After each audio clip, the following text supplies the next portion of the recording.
In this video, we're going to show you how to fix the NSIS error launching installer in Windows 10 or 11. So the method that we're going to use today is to shift the setup file to another folder. So step one is go to the location where the setup file is located for which you are seeing the error.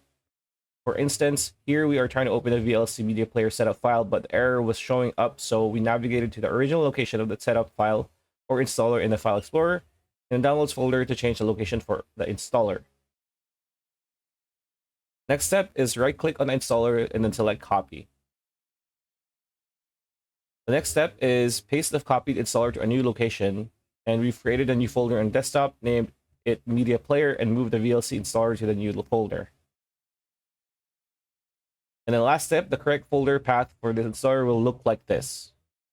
Run the installer now from this new folder and it should work now. If not, try the second method.